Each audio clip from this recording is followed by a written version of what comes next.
আমি যখন এই ফিওনা একাডেমি থেকে নিউট্রিশন কোর্সটা করলাম তখন দেখলাম কি যে আমরা কেবলমাত্র প্রকৃতির খাবার আহার করেই আমরা মানুষকে সম্পূর্ণরূপে সুস্থ করতে পারছি। আজকে এই যে নিউট্রিশন কোর্স করেছি সেখানে আমি কিন্তু আমার পরিবারকে মানে সমস্ত রকম মেডিসিন ফ্রি রেখেছি, ডিজিজ ফ্রি রেখেছি এবং ডক্টর ফ্রি রেখেছি, কেবলমাত্র খাওয়া দাওয়াকে পরিবর্তন করে।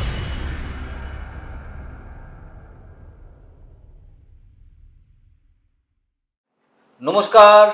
আমরা কথা বলছিলাম প্রচুর প্রচুর নিউট্রিশনিস্টদের সঙ্গে এবং জানার চেষ্টা করছিলাম তারা কেন এই ফিওনা একাডেমি থেকে পড়াশুনো করেছে এবং করার পরে তারা কি বাগ মেরেছে। তার মানে আমরা পড়াশুনো করি কেন? আমাদেরকে প্রতিষ্ঠিত করার জন্য, বা আমরা একটা সুন্দর রুটি রুজি পাবো, মান সম্মান পাবো, ভালোবাসা পাবো, তার সঙ্গে অর্থনৈতিকভাবে স্বাধীনতা অর্জন করতে পারবো, এই জন্যই তো পড়াশুনো করা। কিন্তু সত্যি সত্যি পড়াশুনো করার পরে আমরা কি এগুলো পাই বা পাচ্ছি? আমরা ছোটবেলায় পড়েছি গাড়ি ঘোড়া চড়ে সে লেখাপড়া করে যে, কিন্তু আজকে তো দেখা যাচ্ছে উল্টো হচ্ছে, লেখাপড়া করে যে গাড়ি চাপা পড়ে সে। সো আমি একজন নিউট্রিশনিস্টের সঙ্গে আজকে কথা বলছি, যিনি এসেছেন বারুইপুর থেকে। তার নাম মৌমিতা মণ্ডল সামন্ত। সো মৌমিতা দি, নমস্কার। নমস্কার স্যার। আমার প্রথম প্রশ্ন তোমার কাছে, তুমি ব্যক্তিগতভাবে বিয়ের আগে প্রচুর টিউশন পড়াতে, হ্যাঁ। প্রচুর স্টুডেন্টকে পড়াতে, তাদেরকে প্রতিষ্ঠিত করার জন্য, নিজে সেভাবে প্রতিষ্ঠিত হতে পারোনি বলে। হ্যাঁ। তো একজন টিচার সে আবার এই নিউট্রিশন নিয়ে পড়ে আবার ছাত্র হওয়ার উদ্দেশ্য তার কেন? না, এবার তাহলে আমি নমস্কার স্যার, আমি শুরু করি। নিউট্রিশন সাবজেক্টটা আমার 11-12-এ ছিলই। ওকে। এবার নিউট্রিশনটা আমার সেই হিসাবে 2 বছর পড়া ছিল। সাবজেক্টটা আমার বেশ ভালোই লাগতো, কিন্তু তারপরে আবার সাবজেক্ট চেঞ্জ করে আমি জিওগ্রাফিতে অনার্স করি। অনার্স করার পরে মানে সেইভাবে আমি কোনো কেরিয়ার করতে পারিনি, কিন্তু মনের মধ্যে একটা সুপ্ত বাসনা ছিলই যে কিছু একটা জীবনে করতে হবে। কিন্তু ইতিমধ্যে সংসার জীবন শুরু হয়। হ্যাঁ, মানে মাও হয়ে যায়, আমার 2 সন্তান, তাদেরকে পড়াশোনা, যদিও ছোটটা আমার বড়ই ছোট, হ্যাঁ, কিন্তু ওই যে বললাম মানে সুপ্ত বাসনা একটা ছিলই যে জীবনে কিছু করতে হবে। তো পড়াশোনাটা মানে মোটামুটি টুকটাক করে চালিয়েই যেতাম। ইতিমধ্যে আমি এই ফিওনা একাডেমির সন্ধান পাই, যেখানে নিউট্রিশন কোর্সটা করানো হয়। সেই নিউট্রিশন কোর্সটা আমি আবার 9 মাসের একটা নিউট্রিশন কোর্স করি, এবং সেই নিউট্রিশন কোর্স করে আমার মানে নিজস্ব অনেক মানে রোগের আমি সমাধান করি, এবং আমার পরিবারকে মানে আস্তে আস্তে সেই পরিবারকে মানে বিভিন্ন, এখন তো প্রত্যেকটা পরিবারেই নানান রকম রোগবিহীন পরিবার কোনো পাওয়াই যাবে না। হ্যাঁ, তো সেই আমার পরিবারে এরকম নানান রকম সমস্যা ছিল, সেই সমস্যাও আমি আস্তে আস্তে সমাধান করতে পারছি। দর্শক বন্ধুরা, একটা জিনিস ভাবার চেষ্টা করুন, একজন মহিলা বিবাহিত, তার আবার 2টো সন্তান, স্বপ্ন কিন্তু মরে যায়নি। সেই যে পেছনের সুপ্ত বাসনা, সেই সুপ্ত বাসনা পূর্ণ করার জন্য আবার স্কুলে, আবার নিউট্রিশন নিয়ে পড়াশুনো করা, এবং সেই পড়াশুনো করার পরে নিজের বাচ্চাদেরকেও সুস্থ রেখেছে, নিজেকে সুস্থ রেখেছে, এবং তার সঙ্গে সঙ্গে প্রচুর প্রচুর মানুষকেও সুস্থ রাখার চেষ্টা করছে।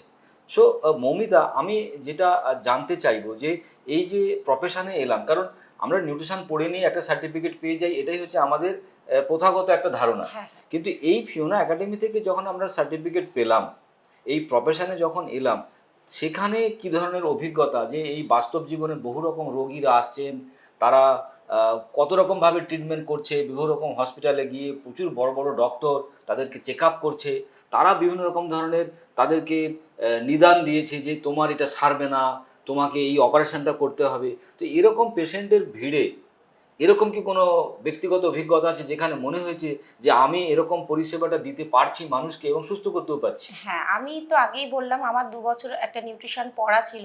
আমরা যখন নিউট্রিশনটা পড়েছিলাম তখন আমরা কি বুঝেছিলাম যে মেডিসিন থাকবে, তার সাথে আমরা খাদ্য খাবারের কিছু পরিবর্তন করে মানুষকে সুস্থ দান করব। হ্যাঁ। কিন্তু আমি যখন এই ফিওনা একাডেমি থেকে নিউট্রিশন কোর্সটা করলাম তখন দেখলাম কি যে আমরা কেবলমাত্র প্রকৃতির খাবার আহার করেই আমরা মানুষকে সম্পূর্ণরূপে সুস্থ করতে পারছি। আজকে এই যে নিউট্রিশন কোর্স করেছি সেখানে আমি কিন্তু আমার পরিবারকে মানে সমস্ত রকম মেডিসিন ফ্রি রেখেছি, ডিজিজ ফ্রি রেখেছি এবং ডক্টর ফ্রি রেখেছি, কেবলমাত্র খাওয়া দাওয়াকে পরিবর্তন করে সেই খাওয়া দাওয়াকে মেনটেন করে আমি আমার পরিবারকে যেমন সুস্থ রাখতে পারছি, এবং আমি এখন পেশেন্ট কিছু আমি দেখি, সেই পেশেন্টদেরও আমি সেইভাবেই ট্রিটমেন্ট করি, শুধুমাত্র খাওয়া দাওয়ার পরিবর্তন করে তাদেরকে আমি সুস্থতা দান বাহ। করছি। কারণ আজকের দিনে দাঁড়িয়ে যারা মা হন তাদের একটা বড় দায়িত্ব থাকে। বাচ্চা কিছু খেতে চায় না, বাচ্চা খেয়ে শরীর খারাপ করে ফেলছে, বাচ্চা অসুস্থ মানে তার সঙ্গে সঙ্গে মাও অসুস্থ, তার কারণ বাচ্চার সমস্ত দায়ভার তো মায়ের কাছে। তাহলে যে পরিবারের বাচ্চা আছে, একজন মা হিসেবে তাদেরকে আপনি কি বলতে চান? আমি এটাই বলবো যে যেখানে এখনকার দিনে ছোট ছোট বাচ্চারা মানে চিপস, বার্গার, হ্যাঁ এই ধরনের ম্যাগি, মানে চাউমিন, এই ধরনের ফাস্ট ফুড খাবারটাতে ধরনের খাবার। খাবারটাই বেশি পছন্দ করে। কিন্তু আমি বলবো তাতে এই যে যখনই তারা খেতে আরম্ভ করবে না, আস্তে আস্তে তাদের কিছুদিন পরে শরীরটা খারাপ হয়ে যাবে।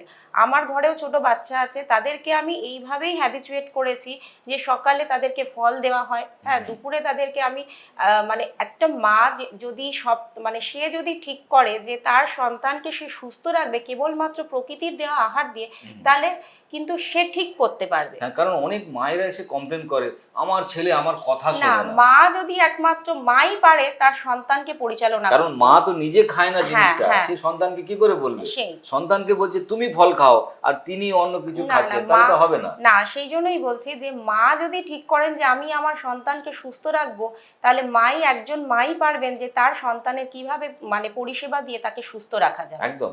আজকে প্রত্যেকটা বাড়িতে মা তার সন্তান, শুধু সন্তান তো নয়, তার কাছে অনেকগুলো সন্তান থাকে, তো তাদের আহার, আহার কি বলুন তো, আহার হচ্ছে আমাদের শক্তি, আমাদের আধার।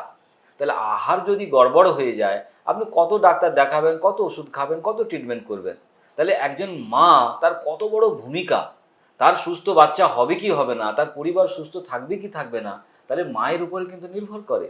আজকে মৌমিতা সেই ব্যাপারটা কিন্তু বুঝে ফেলেছে, এবং তার ফলে এই পড়াশোনাটা করার পরে নিজের পরিবারকে যেমন সুস্থ করছে, ঠিক তেমনি অন্যান্য পরিবারকেও সুস্থ রাখছে। আচ্ছা মৌমিতা, আজকে আমাদের সমাজে যারা তোমার মতো যারা মেয়েরা পড়াশুনো করেছে, হয়তো কোনো কারণে চাকরি পায়নি, বা চাকরির কম্পিটিশানে তারা হয়তো সেইভাবে নিজেকে হয়তো দাঁড় করাতে পারেনি কোনো কারণে, তবুও তো তারা চেষ্টা করে চাকরি পাওয়ার জন্য বা স্বপ্ন দেখে।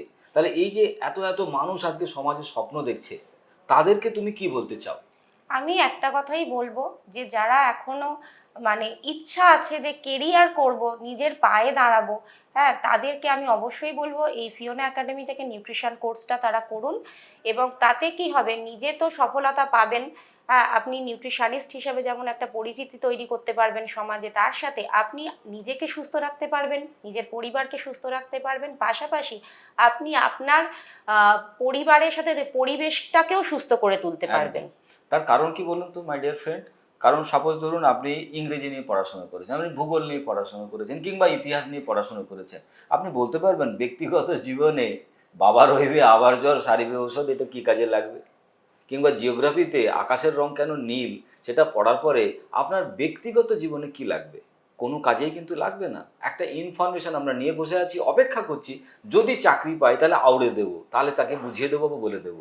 কিন্তু নিউট্রিশন এডুকেশনটা শুধু যে আপনি নিলেন সার্টিফিকেটের জন্য তা নয়, কিন্তু এটা আপনার ব্যক্তিগত জীবনেও কাজে দেবে, আপনার পারিবারিক জীবনেও কাজে দেবে। যতদিন আপনি বাঁচবেন ততদিন এই এডুকেশনটা আপনাকে কিন্তু সমৃদ্ধিশালী করবে, রোগমুক্ত করবে। মৌমিতা যেহেতু আমার আজকের অতিথি, আমি মৌমিতাকে আমার লেখা একটা বই, সুস্থ জীবন শরীর ও মন, তার মানে আমাদের যে শরীর শুধু সুস্থ থাকলে হবে না, মনও সুস্থ থাকতে হবে। মন কি করে সুস্থ থাকে এবং মনের কারণে আমাদের কি ধরনের রোগ হয়, সেই ব্যাপারগুলো কিন্তু আমরা এই বইতে লিখেছি। সো এই বইটা আজকে আমার তরফ থেকে মৌমিতাকে উপহার। সো দর্শক বন্ধুরা, আমরা বারুইপুরের মৌমিতার সঙ্গে কথা বললাম। যারা মৌমিতার সঙ্গে যোগাযোগ করতে চান তারা নিশ্চয়ই নিচে দেওয়া নাম্বারে যোগাযোগ করবেন। আর যারা নিউট্রিশন নিয়ে মৌমিতার সঙ্গে কাজ করতে চান বা ভবিষ্যতে ফিওনা একাডেমিতে পড়াশুনো করতে চান, তারাও যোগাযোগ করতে ভুলবেন না। তার কারণ ফিওনা একাডেমি আপনাকে শুধু এডুকেশন দেয় না, আপনাকে প্রতিষ্ঠিতও করে। সো এরকম প্রচুর প্রচুর মৌমিতার কাহিনী নিয়ে আপনাদের সামনে আসবো। আর আপনারা দেখুন, আপনারা বোঝার চেষ্টা করুন যে কীভাবে সাধারণ মানুষরা শুধুমাত্র একটা এডুকেশন নেওয়ার পরে নিজেকে কিভাবে প্রতিষ্ঠিত করছে। আজকে এখানেই শেষ করছি। নমস্কার।